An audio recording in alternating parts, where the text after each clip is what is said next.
Hi, it's Sunday the 18th, 2019, and I want to talk about Hebrews, the 10th chapter that goes into forsaking the assembly is mentioned there.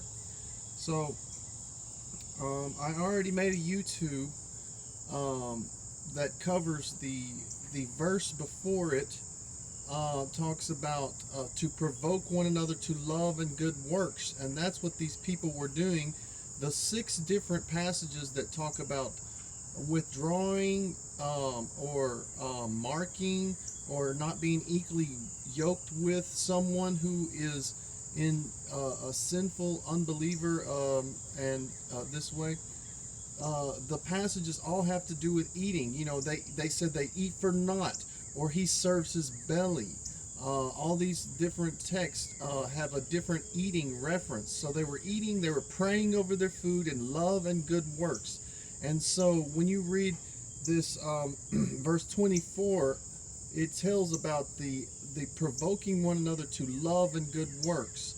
And then it says, not forsaking the assembly of yourselves as the manner. And it's the manner that these people who, there's a list, the ungodly deeds that these people do, railings and perverse things, disputings.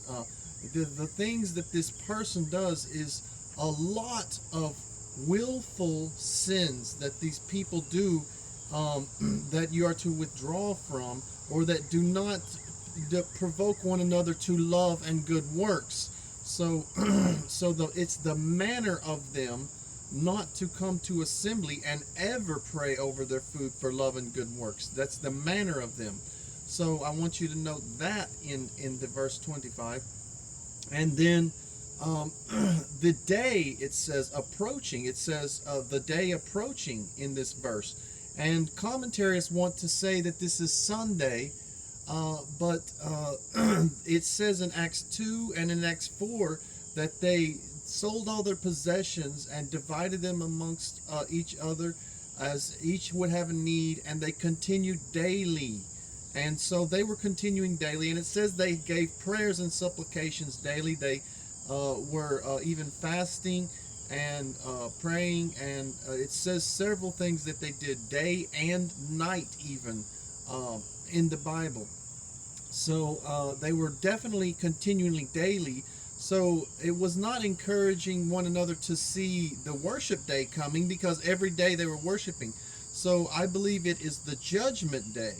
And so when you take this right commentary that has this proof, see from the Bible, the proof that says that this is judgment day, and then you read the next verse that says that if we sin willfully, there is no more sacrifice for sin. And it's not talking about just not going to assembly. It's talking about all the unrighteousness that makes it to where you do not provoke one another to love and to good works. Now, that's pretty much the Hebrews chapter. Now, I want you to note also in the Bible there that the house of God is mentioned, and there is a passage in 1 Timothy 3 that talks about the house of God, and it talks about the qualifications of elders and leaders, and it says in verse 15 of 1 Timothy 3 how thou ought to behave thyself in the house of God, which is the pillar and ground of the truth, okay? And it's the pillar and ground. So and then they made a new chapter because they didn't want you to read this, but it says that in some latter times some shall depart from the faith, giving heed to seducing spirits, doctrines of devils, speaking lies and hypocrisies, having their conscience seared with an hot iron, forbidding to marry, and commanding to abstain from meats that God hath offered to be received with thanksgiving. So for them that know the truth, that believe and know the truth. So that particular eating goes into the medication of healing, and the medication people were taking, the herbs and the myrrh that was being poured on everyone's head that was healed, and so there goes into the commandments to abstain. So leaders in churches, they do things to tell people not to marry. They do things to tell people not to use medicines and certain foods and things, but mostly the medicines. And then they also give heed to the doctrines of devils. And I've explained this in my YouTube, that there are particular doctrines that carve God into wrath and that make us worthless. And there's certain doctrines that theologians teach, that to teach that we are worthless. And so they give also speak to hypocrisies. And you look this word up to understand better what hypocrisy is, and you'll understand that spiritual leaders are speaking hypocrisies and lies that they believe. The Bible says that they will believe a lie, that these people that it is such a strong delusion that they're under, so that they will believe a lie. And God also says that He gave them ears that would not hear and eyes that would not see. So out of this, there was a falling away, and you have to admit that there was a falling away. So the house of God that's mentioned, there was a falling away. And also, I have had a whole page here of house of God references. There are hundreds of them in the Bible. Now, also there are house of other men, Abinadab, Obed-Edom, the house of Jeroboam, the house of these others. Now, this man you find in 1 Chronicles 9:11. Ahitub is the ruler of the house of God, and the house of God is mentioned, and it was built by Solomon. And there's lots of gold and things in it that got stolen. So the physical house of God on earth was destroyed, and and they stole all the gold and all the instruments. There were instruments that were stolen. There were other things in there, and so the house of God that the Bible speaks of, that is speaking of, is been destroyed, and it has come a falling away. And so this is mentioned in the next chapter here, where it talks about that I just read in chapter 4 of 1 Timothy, because they read 1 Timothy and they say, oh, you have to behave in the house of God, and you have to have elders, and you have to have structure and all this sort of thing. Well, the house of God has been destroyed, okay? And it tells you that in chapter 4. And then in Hebrews 10:21 is a very important one to read.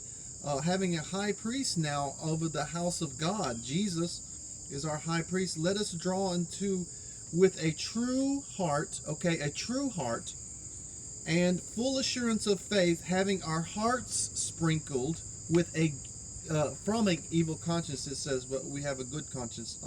So having our hearts sprinkled from an evil conscience.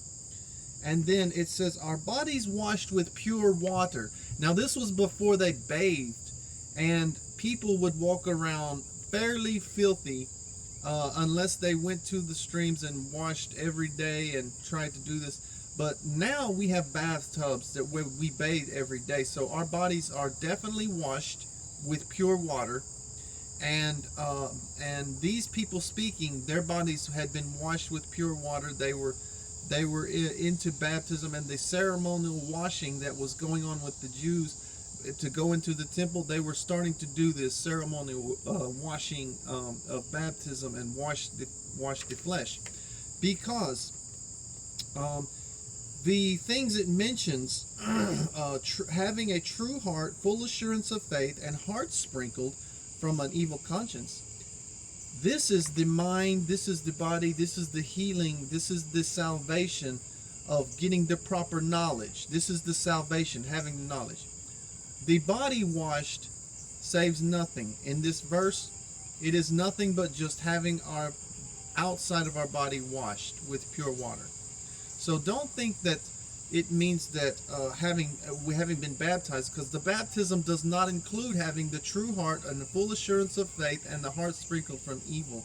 The baptism does not include that. That is something that goes along, and then the washing of the skin and everything came later. And that's why we take baths today, because there was such a movement in the world to baptize, and it caused baptism and washing to be going on. And so also in Matthew 3:15, Jesus said that it suffereth now to be so to baptize. When he was baptized, he said, suffer it now to be so, that we should fulfill all righteousness. And he was talking to a man that was qualified, never drank wine, had priestly parents. He was talking to John the Baptist. So the first part of that, having the true heart, the full assurance, that is doing something, and it is not. It does not do anything to the others. So I've gone over this this passage, and also there in Hebrews, if you go down to 29, it says how much sorer punishment to them who have trodden under the Son of God, and have counted the blood of his covenant and unsanctified, unholy thing, and done despise to the Spirit of grace. So this is how serious the willful sins are, and it is not forsaking the assembling. Also, judgment begins at the house of God in 1 Peter 4, and if it begin at us, they said. So the house of God was meeting there in that time, and the Bible says that if judgment begins with the house of God, and it says if it begin at us, so that means the people there at that time who were worshiping in that house of God. So note this as well, and I'm going to put markers on a comment in this video. So I should have said that at the first, but just look at the comment and put markers, and so that you'll know this verse, that the judgment begins with the house of God. And what shall the end be of those that obey not the gospel of God? So the gospel of God. So anyway, I had to go over that, and I will try to put this video where there's markers so you can watch it and enjoy it. I'll put a comment so you can go straight to the information, but the whole video is important to know that assembling in a church building is not what this forsaking the assembling means. There is another assembly passage about women who assemble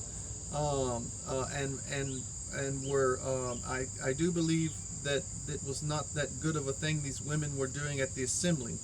So but anyway, I've covered everything, and you should have a clear understanding now. And if you want to look up all the house of God references like I did, you will see all these house of Gods is referring to the tabernacle of the Jews met, and at this time when the truth was taught.